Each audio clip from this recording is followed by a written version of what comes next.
আসসালামু আলাইকুম। আজকে আমরা চলে আসলাম 4 নাম্বার অধ্যায়ের প্রথম সৃজনশীল নিয়ে। তো প্রথম সৃজনশীলটা পুরোটাই আমরা সাজিয়েছি শুধুমাত্র স্ট্রাকচার নিয়ে, মানে ওয়েব পেজে যে স্ট্রাকচার রয়েছে সেই স্ট্রাকচার নিয়ে। তো এখানে দৃশ্যকল্পতে বলা আছে যে একটা স্ট্রাকচার চিত্র 1, তারপর এটা হচ্ছে চিত্র 2, তারপর এটা চিত্র 3।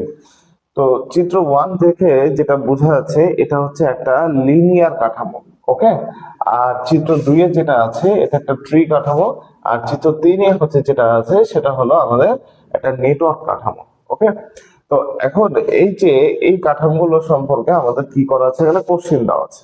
আমাদের আগে কিন্তু বুঝতে হবে যে লিনিয়ার কাঠামো কেন হলো এটা, তারপরে এটা হাইব্রিড কাঠামো বা হচ্ছে যে নেটওয়ার্ক কাঠামো অথবা ট্রি কাঠামো কেন হলো, এই জিনিসগুলো আগে বুঝতে হবে। তারপরে তার যৌক্তিকতা দিয়ে বৈশিষ্ট্যগুলো উপস্থাপন করতে হবে।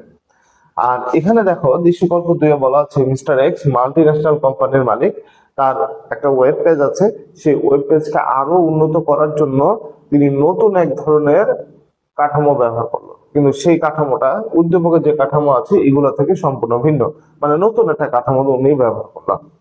তো এখানে দেখো 1 নম্বর প্রশ্নে বলা হয়েছে চিত্র 1 এ কোন ধরনের স্ট্রাকচার ব্যবহার করা হয়েছে। চিত্র 1 যেটা রয়েছে সেটা হচ্ছে যে একটা লিনিয়ার কাঠামো। এখন কথা হচ্ছে এটা কেন লিনিয়ার কাঠামো। লিনিয়ার কাঠামো হওয়ার জন্য মনে রাখতে হবে যে এটা একটা সরলরৈখিক পথের মতো আগাতে হবে। শুধুমাত্র সরলরৈখিক হলেই যে হবে তা না, এটা বক্রপথও যেতে পারে, কিন্তু একটা ওয়েব পেজ থেকে একটা ওয়েব পেজেই যাবে, অন্য কোনো পেজে যাবে না, মানে দুইটা ওয়েব পেজে কখনো যাইতে পারবে না। যেমন এখানে খেয়াল করো, হোম পেজ থেকে 1 নম্বর পেজ 2 নম্বর পেজে যাইতে পারে, কিন্তু এখানে কিন্তু সেটা করা যাবে না। এখানে তাহলে কি করতে হবে, এখানে হচ্ছে যে একটা পেজ থেকে আরেকটা পেজে, মানে এই যে দেখো 2 নম্বর পেজ যেটা আছে এখানেই যাইতে হবে, অথবা 2 নম্বর থেকে 3 নম্বরে যেতে হবে। যদি ব্যাক করি তাহলে 3 থেকে কোথায় 2 এ যেতে হবে। এরকম ভাবে কি করতে হবে, প্রত্যেকটা হচ্ছে যে পেজের আমাদের একটার সাথে আরেকটা 1 বাই 1 কমিউনিকেশন থাকতে হবে, যার কারণে এটাকে আমরা বলতে পারবো একটা লিনিয়ার কাঠামো। এখন লিনিয়ার কাঠামোর কিছু বৈশিষ্ট্য আছে, দেখো এগুলো কোন ধরনের স্ট্রাকচার সেটা প্রথমে বললাম যে এটা একটা লিনিয়ার, তারপরে বলতে হবে যে এটা কেন লিনিয়ার, যে বলে দিলাম এটা একটার সাথে একটা কাঠামো থাকবে এরকম ভাবে। আর এখন হচ্ছে যে ওই লিনিয়ারের কি কি বৈশিষ্ট্য রয়েছে সেটা তো আমি এখানে সংক্ষেপে লিখে রেখেছি, বাট এছাড়া আরো অনেক বৈশিষ্ট্য আছে। মূল মূল জিনিসগুলো লিখেছি যেন তোমরা অল্পতেই, মানে অল্প পরেই মূল কথাটা বুঝতে পারো। তো প্রথম কথা হচ্ছে এটা ধারাবাহিক ভাবে সাজানো থাকবে, মানে ক্রমান্বয়ে একটা পেজ হবে, শেষ হবে, তারপর একটা পেজ। যেমন ধরো তুমি রেজাল্ট দেখবা, তো এখন রেজাল্টে 100 জন স্টুডেন্ট আছে, সেই 100 জন স্টুডেন্টের মধ্যে ফার্স্ট যে পেজ সেখানে আছে 20 জন। এখন ওই 20 জনের মানে লাস্টে দেওয়া হচ্ছে নেক্সট। নেক্সট মানে কি, এরপর একটা 21 থেকে পরের হচ্ছে 20 জনকে দেখাবে, তারপর আবার নেক্সট, এইভাবে করতে করতে শেষ পর্যন্ত দেখাবে।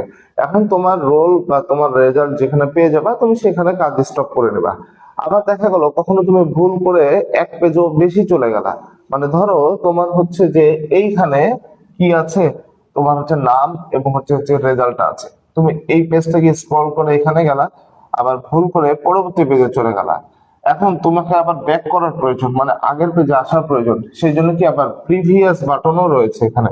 তার মানে তুমি সামনে যেতে পারবা, আবার পিছনে আসতে পারবা, কিন্তু 3 থেকে আবার 1 নম্বরে ডিরেক্ট আসতে পারবা না। তার মানে এখানে দেখো যে নেক্সট একটা অপশন আছে, নেক্সট একটা অপশন আছে, আর আরেকটা হলো প্রিভিয়াস অপশন আছে। প্রিভিয়াস মানে সামনের দিকে, বা ব্যাকও থাকতে পারে। তো এটাই বলা হচ্ছে এখানে ধারাবাহিক ভাবে সাজানো থাকবে, এবং এটা হলো সবচেয়ে সরলতম স্ট্রাকচার, যতগুলো স্ট্রাকচার রয়েছে তার মধ্যে এটা হলো সবচেয়ে সরল এবং সহজ বোঝার জন্য। তারপরে সহজে আপলোড এবং দ্রুত ব্রাউজ করা যাবে, মানে তুমি যদি কখনো কোনো কিছু আপলোড করো তাহলে এই স্ট্রাকচারে সহজে আপলোড করা যাবে, মানে ওয়েব পেজে। আর এবং এটা হচ্ছে দ্রুত ব্রাউজ করা যায়, মানে এক পেজ থেকে আরেক পেজে খুবই ফাস্ট মুভ করা যায়। এরপর হলো প্রোগ্রামিং বা ট্রেনিং সাইটে এই পেজটা, মানে সরি এই স্ট্রাকচারটা হলো সবচেয়ে বেশি ব্যবহার করা হয়। মানে প্রোগ্রামিং বা ট্রেনিং সাইটে ধরো হচ্ছে যারা এই ট্রেনিং দেয় বিভিন্ন রকম হচ্ছে যে আইটি সেক্টরে, তাদেরকে এক পেজ থেকে পরবর্তী পেজ, তার পরবর্তী পেজ থেকে পরবর্তী পেজ, মানে সিকোয়েন্স অর্ডার অনুসারে বা মেনটেন করে তখন হলো তাদেরকে ট্রেন করানো হয়। তো প্রথম পেজে গুরুত্ব বোঝানোর পরে দ্বিতীয় পেজে যাইতে হবে, দ্বিতীয় থেকে যাইতে হবে তৃতীয়, এই জিনিসটার জন্য বলা হচ্ছে যে এটা এই মানে এই সেক্টরে হচ্ছে বেশি ব্যবহার করা হয় হলো এই লিনিয়ার কাঠামোটা। তারপর online form fill up, online form fill আপেও এটা বেশি ব্যবহার করা হয়। যেমন ধরো সবার প্রথমে তোমাকে কি করতে হবে, তোমার বায়োডাটা দিতে হবে। বায়োডাটা বলতে তোমার নাম, তোমার স্কুল, তোমার কলেজ, তোমার ছবি, এই সকল জিনিসগুলা। তারপরে তোমার স্থায়ী ঠিকানা, তোমার বর্তমান ঠিকানা, এগুলো দেওয়ার পরে তোমার এডুকেশনাল ব্যাকগ্রাউন্ড দিতে হবে। মানে তুমি কোথা থেকে এসএসসি পড়েছো, তারপরে হচ্ছে তুমি এসএসসি দিয়েছো কোথা থেকে, কোন স্কুল থেকে, জিপিএ কত ছিল। এরপরে পরবর্তী আবার একটা পেজ ধরো আসলো এরকম যে তোমার হলো এক্সট্রা কোনো হচ্ছে যে সার্টিফিকেট আছে কিনা। তার পরবর্তী আরেকটা ধরো পেজ আসলো যে তুমি কোথাও থেকে ট্রেনিং নিয়েছো কিনা। এই যে সকল পেজ গুলো দেখো একটার পরে একটা ওয়ান বাই ওয়ান করে যে আসতেছে, এই জিনিসটা হচ্ছে লিনিয়ার কাঠামোর ক্ষেত্রে আসতেছে। তাহলে দৃশ্যকল্প একে, চিত্র একে যেটা ব্যবহার করা হয়েছে সেটা হচ্ছে একটা লিনিয়ার কাঠামো।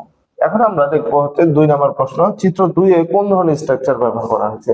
চিত্র 2 এ যেটা ব্যবহার করা হচ্ছে এটা একটা ট্রি কাঠামো, ট্রি বা হায়ারার্কিক্যাল কাঠামো। ট্রি বলতে গাছের মতো শাখা প্রশাখা আকারে ছড়ায় যাবে।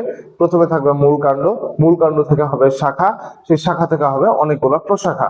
যেমন এই যে দেখো এটা হলো মূল কাণ্ডের মতো কাজ করছে, সেখান থেকে 2টা কাঠামো বের হয়েছে, মানে 2টা শাখা বের হয়েছে। এই 2টা শাখা থেকে আরো 2টা প্রশাখা বের হয়েছে, বুঝছো? এখন 2টাই যে বের হবে এমনটা না, 2টার বেশিও বের হতে পারে, 2টার কমও বের হতে পারে। তো এই যে এখানে হোম পেজ আছে, সেই হোম পেজ হলো হচ্ছে একটা লেভেল, এটাকে বলা হচ্ছে একটা লেভেল বা লেয়ার। এই লেয়ার থেকে এই 1 এবং 2, এই 2টা হচ্ছে আর একটা লেয়ারে আছে, এবং এরা হলো একই লেয়ার আছে। 1 এবং 2 এটা কিসের আছে, একই লেয়ার। এটাকে হোম পেজ বলা হয়, আর এটাকে বলা হলো সাব পেজ। কি বলা হয়, সাব পেজ। এবং এই যে 1 এবং 2 এদেরও আবার পরবর্তী যে লেয়ার আছে, এই লেয়ারে দেখো তো এইটাকে হচ্ছে মূল পেজ বলা হবে, আর এইটাকে বলা হবে এদের সাব পেজ, মানে 2 এর সাব পেজ। ঠিক আছে, 1 এর সাব পেজ হলো 3, 1 এর সাব পেজ 4, 2 এর সাব পেজ হচ্ছে যে 5, এবং 2 এর সাব পেজ হলো 6। ওকে, তো এখানে কিভাবে কাজ করবে, একটা লেভেল অনুযায়ী কাজ করবে। এটা হলো মূল লেভেল, এটা সাব লেভেল, এটা সাব লেভেলে সাব লেভেল। ওকে, তো দেখো একটা একাধিক লেভেলে বিভক্ত থাকে। তাহলে আমরা এখানে যে পিকচারটা দেখতে পাচ্ছি এটা হলো 3টা লেভেলে আছে, তাই বলতে পারবো যে এটা একটা ট্রি কাঠামোর মতো। তো তথ্য উপস্থাপনের জন্য সবচেয়ে সহজ এবং উত্তম মাধ্যম এটা। কেন? কারণ হচ্ছে যে তুমি যখন ধরে নাও যে হোম পেজে আছে একটা এমন একটা ওয়েব পেজ, সে ওয়েব পেজে ট্রেনিং দেওয়ানো হয়। কিসের ট্রেনিং? বিভিন্ন ল্যাঙ্গুয়েজের। একটা ল্যাঙ্গুয়েজ হলো সি প্রোগ্রামিং ল্যাঙ্গুয়েজ, এটা ট্রেনিং দেওয়া হয়। আবার এর পাশাপাশি ট্রেনিং দেওয়া হয়েছে এইচটিএমএল ল্যাঙ্গুয়েজের, তারপরে ধরো পাইথনের ল্যাঙ্গুয়েজের ট্রেনিং দেওয়া হয়। তো তুমি ধরো যে একটা ওয়েব পেজে লগ ইন করেছো, লগ ইন করার পরে এখানে সি প্রোগ্রামিং এর একটা অপশন আছে, আর এখানে এইচটিএমএল এর একটা কি আছে, অপশন আছে। তো তোমার যদি দরকার হয় যে সি প্রোগ্রামিং এর লুপ অংশটা, তাহলে তুমি কি এইচটিএমএল এর মধ্যে ঢুকবা? তাহলে দেখো তো এইচটিএমএল এর মধ্যে কিন্তু ঢুকবা না, তুমি কোথায় যাবা, সি প্রোগ্রামিং এ যাবা। এখন সি প্রোগ্রামিং এর মধ্যে পুরোটা দরকার না, তোমার কোন অংশটা দরকার, শুধুমাত্র লুপ অংশটা। ধরো না প্রথমটা লুপ বলা আছে, আর পরেরটা হচ্ছে কন্ডিশন দেওয়া আছে। তো তুমি ওই ইফ, তোমার যেটা লুপ দরকার, তুমি সেই লুপ অপশনে ঢুকে গেলা। মানে এক কথায় তোমাকে আগে একটা বড় ধরনের বড় একটা মূল বই আছে, সেই মূল বইয়ে 6টা অধ্যায় আছে। সেই 6টা অধ্যায়ের মধ্যে তোমার দরকার হলো 5 অধ্যায়ের লুপ অংশটা। তাহলে প্রথম আগে 5 অধ্যায়ের সূচিপত্রটা বের করতে হবে। তাহলে সেই 5 অধ্যায়ের মধ্যে যে সূচিপত্রে লুপ টপিকসটা আছে, সেই টপিকসটা বের করতে হবে। বুঝছো আমার কথা? তার মানে হচ্ছে মূল বই, ধরো আইসিটি একটা বই, এই আইসিটি বই হচ্ছে যে হোম পেজের মতো কাজ করছে। 1, 2 এগুলো হচ্ছে ধরো অধ্যায়ের নাম, 1, 2, 3, 4, 5, 6 এরকম ভাবে অনেকগুলো লেভেল আছে। আবার ওই 1 নাম্বার অধ্যায়ের কয়েকটা হচ্ছে যে টপিকস আছে, 2 নাম্বারের কয়েকটা টপিকস আছে।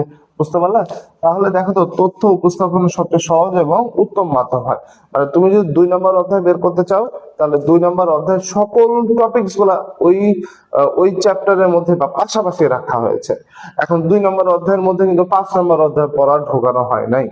সেই জন্য কি করা হচ্ছে, তুমি নেটওয়ার্ক সম্পর্কে কোনো কিছু জানতে চাইলে 2 নাম্বার চ্যাপ্টার খোলো, তুমি প্রোগ্রামিং সম্পর্কে, সি প্রোগ্রামিং সম্পর্কে জানতে চাইলে 5 নাম্বার খোলো। এইভাবে হচ্ছে কাঠামোটা সবচেয়ে সুন্দরভাবে উপস্থাপন করা হয়েছে। এরপর হলো বড় ধরনের ওয়েবসাইট, এই কাঠামো জনপ্রিয়। যেমন আমি বলি, আমাদের যে সফটওয়্যার রয়েছে, সেই সফটওয়্যারে কোচিং সফটওয়্যার রয়েছে, সেই সফটওয়্যারের মধ্যে স্টুডেন্ট পেমেন্টও করতে পারে, স্টুডেন্টের অ্যাটেন্ডেন্স নেওয়া হয়, স্টুডেন্টের হচ্ছে যে ভর্তি ফর্ম না হয়, তারপরে স্টুডেন্টের রেজাল্ট দেওয়া হয়। তো এখন কথা হলো যে তুমি যখন একটা ওয়েব পেজে ঢুকবা একটা অংশের মধ্যে, ধরুন অ্যাটেন্ডেন্সের মধ্যে, এখন এই অ্যাটেন্ডেন্সের আবার কয়েকটা ভাগে ভাগ করা আছে। একটা ভাগ হচ্ছে যে কত তারিখের অ্যাটেন্ডেন্স, তারপরে হচ্ছে যে কে প্রেজেন্ট ছিল সেটার অ্যাটেন্ডেন্স, কে অ্যাবসেন্ট ছিল সেটার অ্যাটেন্ডেন্স, আবার তাদের শতকরা করা হচ্ছে অ্যাটেন্ডেন্সের, সে স্টুডেন্ট কতখানি সে প্রেজেন্ট ছিল বা কতখানি কত হার পরিমাণে অ্যাবসেন্ট ছিল সেই জিনিসগুলো।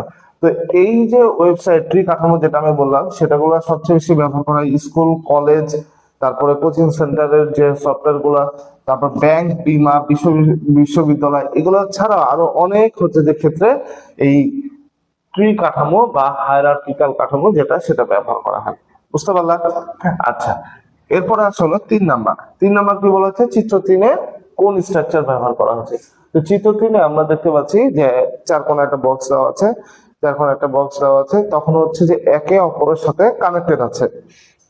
তোমাদের মূল মূল যে জিনিসটা মনে রাখতে হবে, যদি প্রত্যেকটা পেজ প্রত্যেকের সাথে কানেক্টেড থাকে তাহলে এখানে নেটওয়ার্ক কাঠামো হবে।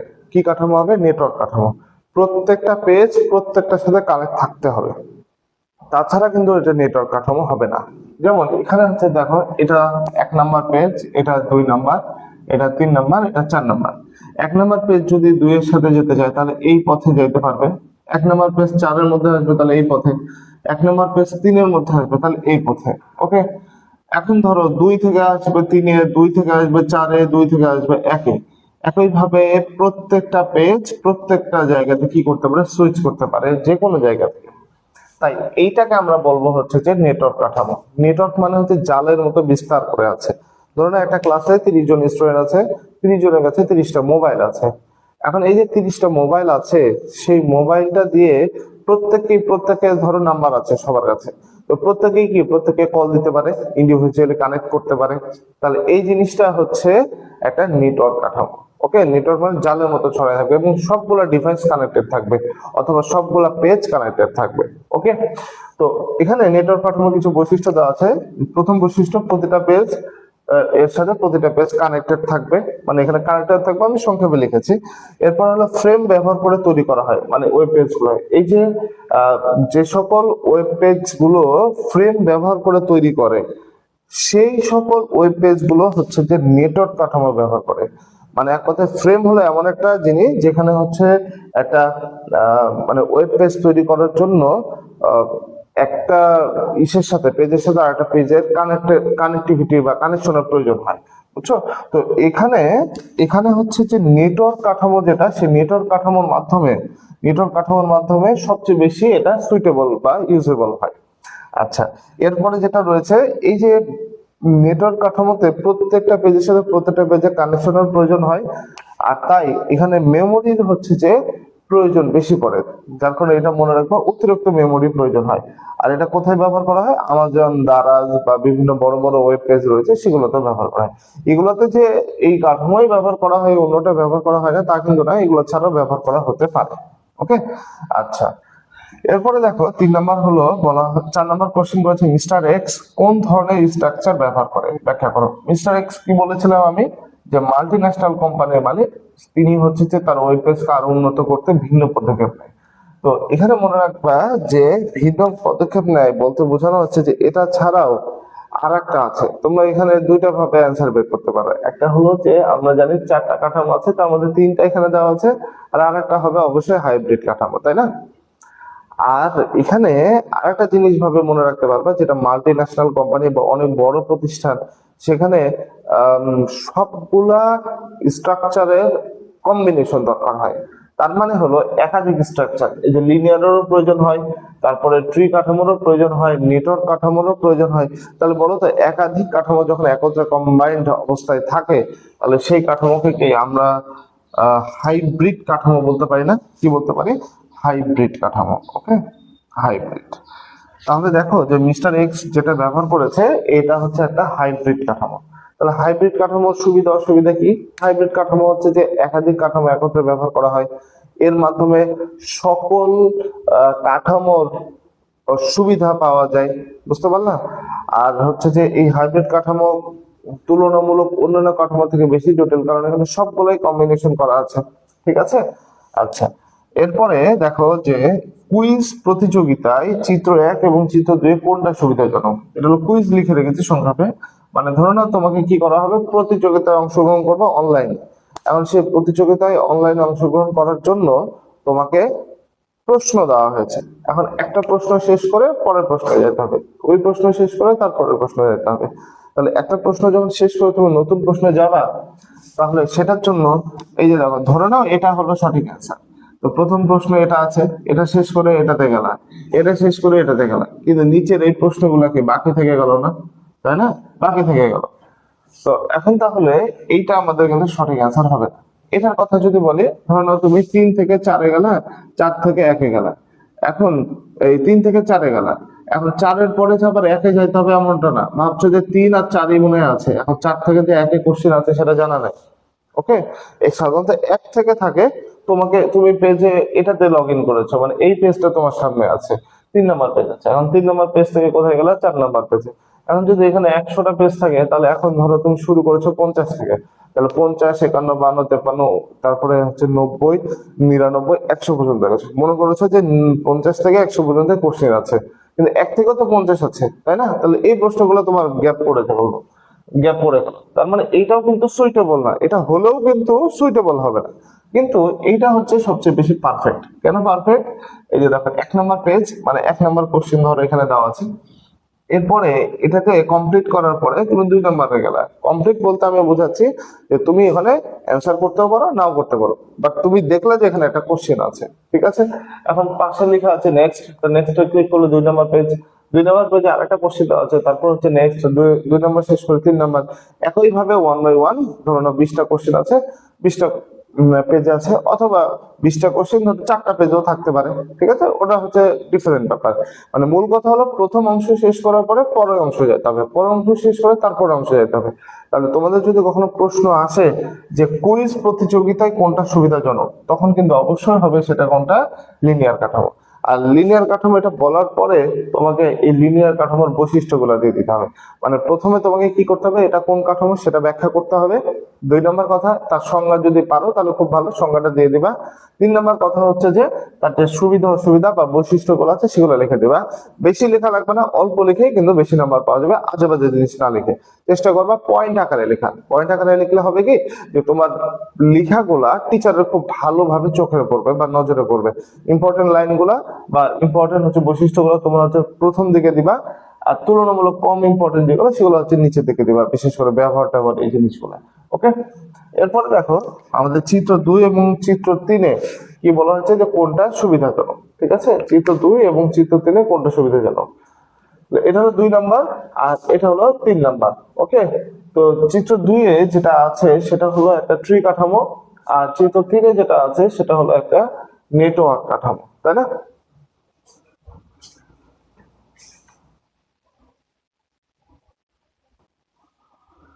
তো এই যে দেখো, যে ট্রি কাঠামো এবং নেটওয়ার্ক কাঠামো, এই দুইটার মধ্যে হচ্ছে কোনটা আমাদের সহজ, মানে কি ক্ষেত্রে কোনটা সুবিধাজনক, ব্যবহার করা সুবিধাজনক, ঠিক আছে।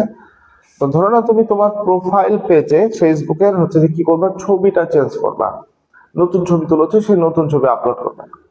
তো প্রথম যে কাজ তোমাকে কি করতে হবে, তোমার ফেসবুকে লগ ইন করতে হবে, তারপরে হোম পেজ আসবে সেখানে, ঠিক আছে, বা নিউজ ফিড, সেখান থেকে যেতে হবে প্রোফাইল অংশে, মানে প্রোফাইল পেজে যেতে হবে। ওখানে প্রোফাইল পেজে যাওয়ার আগে দেখবা প্রোফাইলের অপশনও আছে, সেটিংস এর অপশনও আছে, তারপরে হচ্ছে যে কোনো কিছু পোস্ট করলে সেই অপশন আছে, মানে অনেকগুলো অপশন আছে। ধরো এটা হলো হোম পেজ, হোম পেজের মধ্যে এটা প্রোফাইল, আর এটা হলো সেটিংস এর পেজ। এখন সেটিংস এর মধ্যে ইউজার আইডি এটা, আর এটা হলো পাসওয়ার্ডের অপশন আছে, ঠিক আছে। ইউজার আইডি চেঞ্জ করলে এটা, পাসওয়ার্ড চেঞ্জ করলে এটা। তো যাই হোক, এখন হোম পেজ থেকে তোমরা কোথায় যেতে যাচ্ছ, যে প্রোফাইল পিকচার চেঞ্জ করবা, তো এটা হলো প্রোফাইল, প্রোফাইল অপশন। তাহলে এখানে ক্লিক করলে তখন কোথায় আসবে, এটা ধরো প্রোফাইল পিকচার, আর এটা ধরো না কাভার ফটো পিকচার, ঠিক আছে। তো তুমি তারপরে কোথায় গেলে, এই যে প্রোফাইল পিকচার অপশনে গেলে এবং সেখানে সে অনুসারে আপলোড করলা। মানে কথা হচ্ছে যে তুমি যদি প্রোফাইল পিকচার চেঞ্জ করতে চাও, মানে এখন 3 নাম্বার ধরো যেতে চাও, 2 নাম্বার দিয়ে যাওয়ার কোনো উপায় কিন্তু নাই, সেটিংস এ গিয়ে প্রোফাইল পিকচার আপলোড হবে না। তাহলে কি করতে হবে, প্রোফাইল অংশে যেতে হবে, তারপরে হচ্ছে প্রোফাইল পিকচার অপশনে যেতে হবে। মানে এক কথায় এটা কি, তোমার যদি লেয়ার অনুসারে ভাগ করা থাকে তাহলে সেক্ষেত্রে বুঝতে অনেক সুবিধা হবে। ওকে, বুঝতে অনেক সুবিধা হবে। এখন দেখো যে এইখানে যদি এরকম কোনো কিছু থাকে তাহলে সেক্ষেত্রে তোমার কিন্তু অসুবিধা হবে, কারণ তুমি বুঝতে পারবে না যে কোন জায়গাতে হচ্ছে প্রোফাইল পিকচার অপশন আছে, কোন জায়গাতে পাসওয়ার্ডের চেঞ্জের অপশন আছে, কোন জায়গাতে সিকিউরিটি অন্যান্য কথাগুলো বলা আছে। এখন প্রত্যেকটা পেজের সাথে কানেক্টেড, তুমি দ্রুত মুভ করতে পারবা এটা সত্য, কিন্তু আহ তাদের যে লেয়ার, সেই লেয়ারটা এখানে নাই। লেয়ার বলতে বোঝাচ্ছে ধরো গ্রুপ, কি আছে গ্রুপ, তোমরা যেমন সায়েন্স কমার্স আর্টস গ্রুপ আছো, এখন ধরো কলেজে সব স্টুডেন্টের ক্লাস হয়, যখন ছুটি হয়ে যায় তখন কিন্তু প্রত্যেকে মাঠে থাকে বা রাস্তাতে থাকে বা রাস্তাতে বের হতে থাকে। এখন তখন কিন্তু দেখে ইন্ডিভিজুয়ালি কিন্তু বলা যায় না যে এ সায়েন্সের স্টুডেন্ট, এ কমার্সের স্টুডেন্ট, এ হচ্ছে আর্টসের স্টুডেন্ট। কিন্তু তারা যখন ক্লাসের মধ্যে ঢুকে যায় তখন কিন্তু যে সায়েন্সের স্টুডেন্ট সায়েন্সের ক্লাসে ঢোকে তাকে গিয়ে ফিজিক্স কেমিস্ট্রি পড়ানো হয়, যে হচ্ছে আর্টসের স্টুডেন্ট তাকে গিয়ে হচ্ছে যে ধরো সোশ্যোলজি বা হচ্ছে যে অন্যান্য সাবজেক্ট গুলো পড়ানো হয়, যে কমার্সে তাকে ম্যানেজমেন্ট, তারপরে হচ্ছে যে মার্কেটিং এগুলো পড়ানো হচ্ছে। তাহলে কথা হচ্ছে যে দেখো তখন কিন্তু তারা গ্রুপ আকারে থাকছে। ওকে, এখন ম্যানেজমেন্ট এই সাবজেক্টটা আমি যদি রাস্তায় পড়াতে চাই বা মাঠের মধ্যে পড়াতে চাই, তখন তো ওখানে সায়েন্সের স্টুডেন্টও আছে, ওখানে কমার্সের স্টুডেন্টও আছে, ওখানে আর্টসের স্টুডেন্টও আছে, তাহলে এটা তো সবার জন্য প্রযোজ্য হলো না। তাহলে কি করতে হবে, তাদেরকে ক্লাসে নিয়ে যেতে হবে, মানে গ্রুপ করতে হবে বা ভাগ করে তাদেরকে একটা হচ্ছে অংশে নিয়ে আসতে হবে। যেমন ধরো এই যে এটা হলো ওই রাস্তা, সকল স্টুডেন্ট একসাথে আছে বা মাঠের মধ্যে, তাদেরকে কি করলা, সায়েন্সের গুলাকে আলাদা করলা, আলাদা করার পরে ধরনের ফিজিক্স ক্লাস না হলো, ফিজিক্স ক্লাসের পরে ধরনের কেমিস্ট্রি ক্লাস না হলো, এরকম ভাবে। এটা ধরো কমার্সের স্টুডেন্ট, এটা ম্যানেজমেন্ট ক্লাস না হলো, এটা হচ্ছে তাদেরকে কি ক্লাস না হলো, অ্যাকাউন্টিং ক্লাস না হলো। মানে মূল কথা হলো হচ্ছে যে একটা লেয়ার অনুসারে ভাগ করা থাকলে এটা সুবিধা হয়। আর এই ক্ষেত্রে দেখো তো এখানে জগা খিচুড়ি, একটার সাথে আরেকটা, একটার সাথে আরেকটা পরস্পর কানেক্টেড, পরস্পর সুইচ করা যাবে খুবই দ্রুত পেজগুলোর মধ্যে, কিন্তু তাদেরকে একটা সুন্দর স্ট্রাকচার দিয়ে লেভেল অনুসারে সাজানো কিন্তু যাবে না। সেই জন্য আমাদের সুবিধা হলো চিত্র 2-এ। তো তোমরা এখানে কি বলবা, যে এখানে এক বা একাধিক লেভেলে বিভক্ত থাকে, তারপরে এটা হলো সহজে উপস্থাপন করা যায়, তারপরে এটা বড় ওয়েবসাইটের জন্য হচ্ছে বেশি জনপ্রিয়, স্কুল কলেজ ব্যাংক বা বিশ্ববিদ্যালয় থেকে এগুলো ব্যবহার করা হয়, তাই এটা বেশি ভালো। ঠিক আছে, যেহেতু এটা বেশি ভালো তাহলে এটা সাফাই গাইতে হবে, মানে এটা সুবিধা বলতে হবে। আর এটা যদি দুই একটা অসুবিধা পারে তাহলে সেটা বলতে হবে। ঠিক আছে, যেমন এখানে বলবা যে হচ্ছে এই ওয়েব পেজ গুলাতে বেশি পরিমাণে মেমোরি দরকার হয়, আবার এখানে হচ্ছে ফ্রেম ব্যবহার করতে হয়। ওকে, তারপরে হচ্ছে যে এটা হচ্ছে তুলনামূলক স্ট্রাকচার গঠন করা হলো বেশি জটিল, বুঝছো? তো এই সকল কথাগুলো বললে হবে কি, যে এটাকে উপরে তুলে দেওয়া হবে আর এটাকে ডাউন করে দেওয়া হবে, তখন বলে দেবা যে এটা হলো সুবিধা। আসলে এটা সুবিধা, সেই জন্য বললাম আর কি। এরপরে দেখো 7 নম্বর কোশ্চেন, যে দৃশ্যকল্প 1 ও মিস্টার এক্স এর মধ্যে কোনটা হলো বেশি সুবিধাজনক। তো দৃশ্যকল্প 1-এ আমাদের 3টা ব্যবহার করেছে, 1টা 2টা 3টা। ওকে, আর মিস্টার এক্স যেটা ব্যবহার করেছে সেটা হলো হাইব্রিড কাঠামো। হাইব্রিড কাঠামো কি আমি তোমাকে আগে বলেছি, হাইব্রিড কাঠামো মানে একাধিক কাঠামো গুলা যখন একত্রে কম্প্যাক্ট আকারে থাকে, একসাথে সবগুলাই কম্বিনেশন অবস্থায় থাকে, তাহলে সেটাকে বলা হচ্ছে যে হাইব্রিড কাঠামো। আর উদ্দীপকে দেখো ইন্ডিভিজুয়ালি ব্যবহার করা হয়েছে।